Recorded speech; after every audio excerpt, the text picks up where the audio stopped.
Pendant que le Premier ministre Ousmane Sonko travaille à nouer des partenariats stratégiques avec les pays de l'Afrique, notamment les pays de l'Afrique de l'Ouest, certains opposants politiques, assimilables à des nains politiques, débattent sur ces voyages en avion.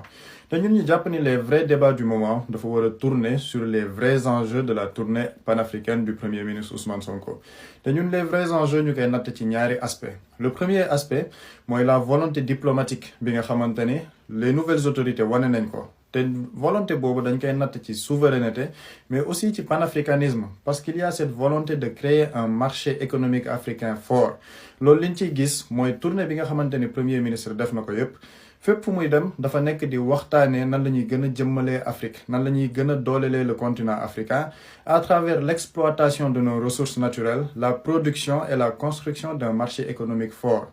Parce que loolu noonu yépp lu muy wund après mooy mën a ñëw ci suñu deuxième aspect bi bu ñu mënee créer un marché économique fort day ñëw ci volet monétaire bi nga xamante ni yàgg nañ ko waxtaanee avec la puissance du franc CFA te ñun gis nañ position bi nga xamante ni ñoom yàgg nañ ko ci am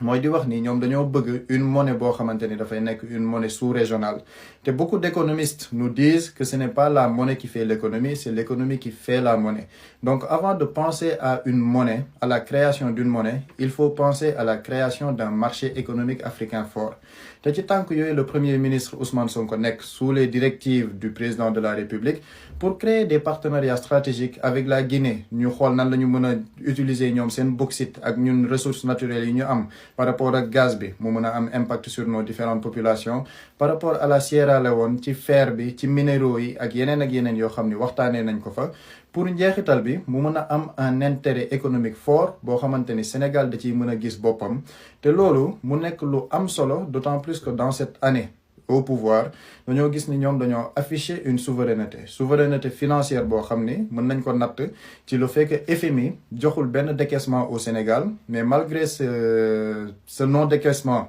du FMI terewul état bi ñoom ñu ngi nekk di téye réew mi di fay salaire yi ba pare di nekk di utiliser ay emprunt obligataire wala di lever ay fonds ci marché UEMOA bi pour mën a tey jii mën a gën a dooleel suñu économie basé ko sur la création d'une économie endogène. Et cette création d'une économie endogène dañ ko war a gën a ubbi ba nga xamante ni day mën a dem ci frontières yi nga xamante ni ñoo ñu wër mooy les pays de l'Afrique de l'Ouest pour créer aujourd'hui une sous-région boo xam ni dafay am doole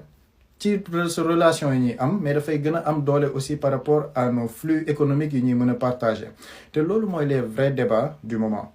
Donc ñu jàpp ni ces opposants politiques yi nga xamante ni ñoom ils s'attardent un peu plus sur les voyages du premier ministre en avion ñoom dañoo nekk ay éléments psychanalytiques pour suñuy médecins Sénégal parce que ñooñu war nañ leen jàngat pour xool ce que la haine produit de mal chez un homme parce que bu fekkee ni ñoom loolu noonu yépp mënuñ ko ci gis parce qu'ils ont des esprits confinés te dañoo gën a bëgg taxaw ci li nga xamante ni moom la Ousmane Sonko di am comme privilège dafay nekk loo xamante ni ñun gis nañ ni ce n'est pas un esprit citoyen et ce n'est pas un esprit patriotique. Donc ñun analyse bu ndaw boobu lañ ci doon def di wax ni sénégalais nañu gën a concentré sur les vrais enjeux de ces déplacements du premier ministre njëriñ bi muy amal askan wi par rapport à la création d'une économie forte d'une économie endogène boo xamante ni dañ koy gën a étendre sur le marché africain ba tey jii Sénégal mën a nekk un hub économique important dans la sous-région mais dans le continent africain ba vision 2050 bi ñuy établiral fii ak 5 ans 10 ans Sénégal mën ci am wàll bu rëy ci continent africain bi xalaat bu ndaw boobu leen ci indi woon di leen jox dig daje ci yeneen vidéo yi ñuy def incha allah